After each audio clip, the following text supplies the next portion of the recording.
What's up, guys? I'm Josh Pate. That's Steve Wiltfong. It is the weekly Wiltfong recruiting whip-around. Waste no time with pleasantries here, Steve. We got to get right to work. Florida State has their spring game this past weekend. I'm watching it just like most other people are. You're watching it with maybe a different eyeball because it was a monster recruiting weekend.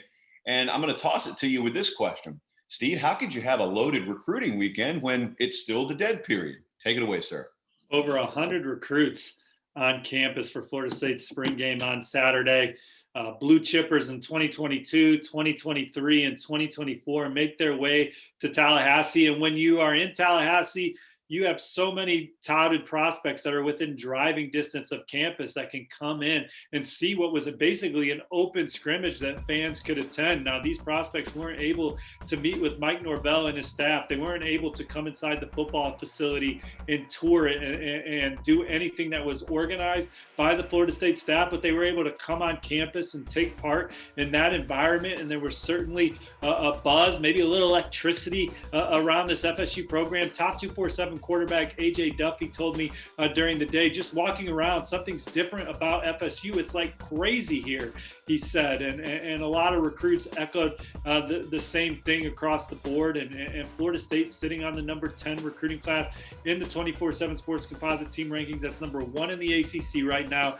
They landed a commitment from fast, explosive running back Rodney Hill out of the Peach State, who was also there over the weekend. So I just think Florida State's coaching staff and their recruits and their commits collectively were able to just get the message out that, hey, you can attend this. You can be in Tallahassee.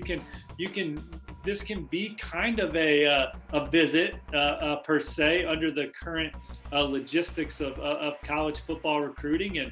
And man, recruits are just chomping at the bit to go to things and get as much of the recruiting process as they can. And so that, man, they were, I think some where Florida State's maybe down their list, they were like, man, I just want to go somewhere and take a visit. And maybe even with those guys, Florida State starts moving up the list as they were able to just take in that environment and see some pads pop in Tallahassee. Steve, AJ Duffy, like that's a name you mentioned there. And I don't want to just gloss over that because that's a really, really big name. A lot of programs have been invested in him. We've talked about him from the, I think, Arizona State, USC side of things. And so now let's talk about him from the Florida State side of things. Where do things stand, do you think? Well, Duffy's the top-ranked uncommitted quarterback in the country right now. He's down to 3 schools: Arizona State, Florida State, and Michigan State. He was recently at Arizona State's spring game. They've been the program to beat for months in this recruitment. He had a decision date locked in for the end of March. That went by. He did not announce. I think he's still dotting I's and crossing T's with his decision. And I think that he's growing really comfortable with Florida State, Coach Kenny Dillingham, Mike Norvell, and the opportunity to play right away. I think that is something that's very important to him, to have an opportunity to come in as a true freshman and make an impact. And certainly there's a possibility for that at Arizona State, depending on the kind of year Jaden Daniels has this fall. Florida State, I think that, you look at their quarterback depth chart and there's a lot of uncertainty going into the fall there. Michigan State, he's going to go visit them. I believe it's on the 22nd, but he promised Michigan State he'd get up there and see them. He likes the Spartans, and there's an opportunity to make an impact there. And they've been very relevant in this recruitment for a long time. But Greg Biggins, our lead expert, he's the one to follow on AJ Duffy. I still haven't heard anything to make me change my crystal ball from Arizona State to Florida State, but I do think there's genuine, real interest in Florida State, and you can't rule the Seminoles out. They had another quarterback on campus too, MJ Morris, a 4-star from Georgia, who's kind of been making the rounds. Visited Georgia Tech recently, visited NC State recently, was at Florida State this past weekend. He's going to Nebraska for their spring game on May 1. I think Nebraska's trying to put something together similar to what Florida State just had in Tallahassee. And I think if Florida State's pushing the gas for MJ Morris, they'll be extremely tough to beat for him. What about another uncommitted quarterback name here, Taven Jackson? What's the latest on him? Yeah, I saw Taven Jackson live at Under Armour Ohio Camp Series stop on Sunday. He's got an official visit locked in with Tennessee, and I love where the balls sit for him. Coach Heupel and that offense really speaks to him and his opportunity to be developed under those guys and play in such a prolific scheme. Central Florida had the #2 offense in the country last year behind Alabama. So Tennessee proximity from home is his sister used to be a doctor in Knoxville.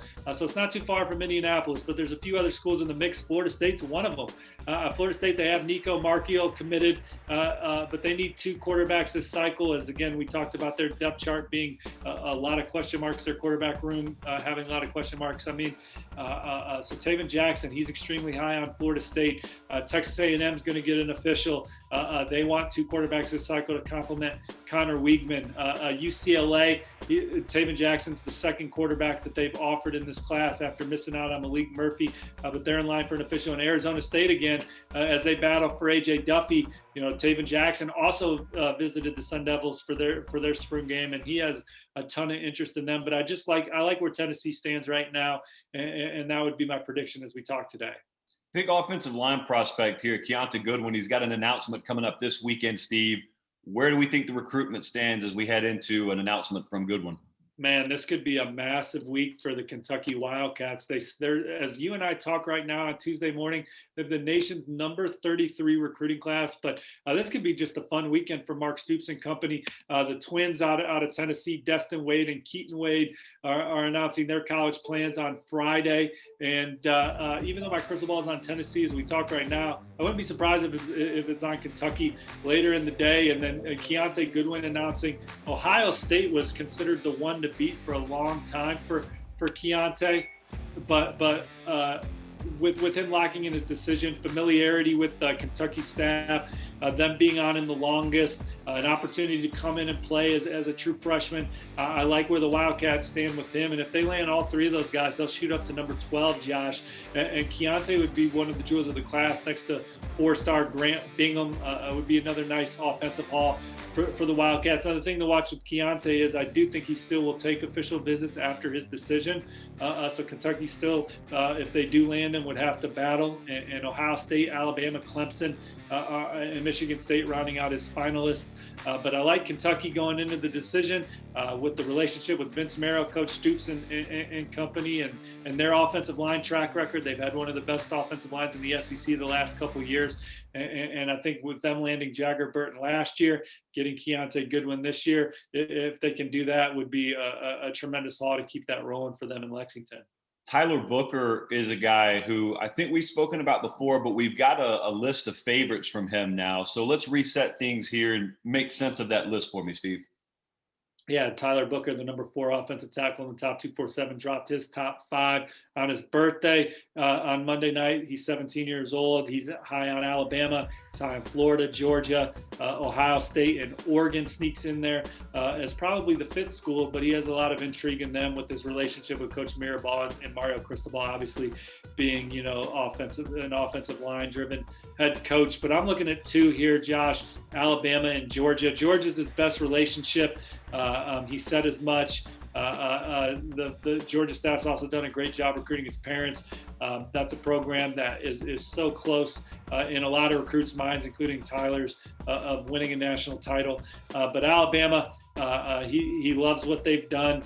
Just historically, he loves what they've done with IMG Academy offensive lineman Evan Neal being a projected top 5 pick, and then J.C. Latham already having a great experience there as an early enrollee. And then Booker's been attending college football camps his whole life, including regular stops at Alabama. He's a guy that if you go to his parents' house, you can probably find a picture of young Tyler Booker standing next to Nick Saban at an Alabama football camp. So those are kind of the 2 I'm looking at closely for him moving forward. Not to say that the other 3 are out of it. They're not. He's going to take officials to all 5. But I just think this is going to be one of those Alabama-Georgia battles in the end. Let's wrap it here with a crystal ball submission that you gave for Kamari Wilson. I believe I saw Georgia. What's the reason behind that? I think that they're the one to beat, and I think it starts with Kirby Smart, played at Georgia, played in the secondary. Will Muschamp, played at Georgia, played in the secondary.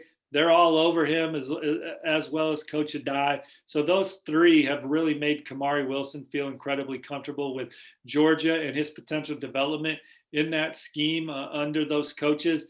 He has an official visit locked into Athens the first weekend of June. I just think there's a credible amount of buzz around Georgia for the number one safety in the 24/7 Sports Composite team rankings and or player rankings. And flipping to those team rankings, Ohio State's been number one the entire cycle, Josh, but Georgia has climbed and climbed and climbed. They are right behind Ohio State right now in the battle for number one, and Kamari Wilson would elevate them over the Buckeyes as things stand right now.